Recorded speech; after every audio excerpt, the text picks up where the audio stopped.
Let me guess, you understand the benefits of networking, but you hate doing it.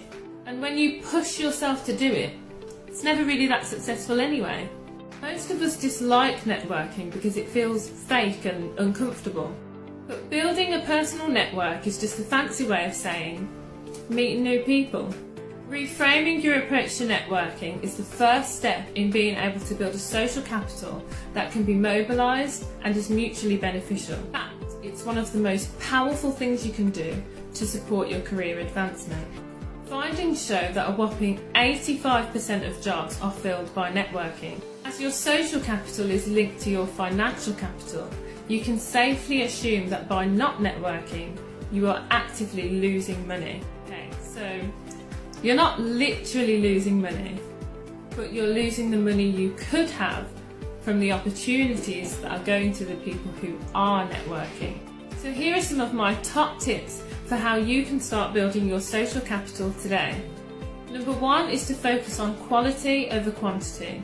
A bigger personal network does not necessarily equal a more useful social capital. So instead of trying to speak to everyone and anyone, focus on the people who are most relevant to you and your journey, who share similar career goals to you, who is where you want to be in the future, and who has the most power and influence.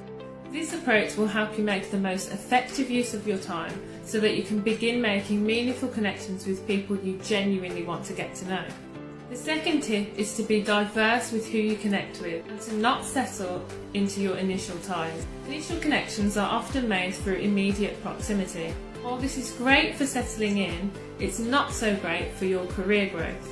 Not only will these people have similar skills and resources to you, they also form a sort of gravitational pull that hinders integration with others. So while you may have a close-knit team, it can also stifle the likelihood of you building new connections. Studies show that adding and replacing people within your network increases the mobilisation of your social capital over time. So get out of your comfort zone and be diverse with who you connect with.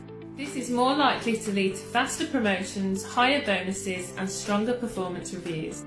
While it's important to be strategic about networking, be careful not to come across as too opportunistic and selfish, as this will only burn bridges and create a negative reputation. This brings me to my third tip, which is to avoid a transactional approach. Whilst identifying the right people is the first step, building and nurturing a relationship of trust is the next.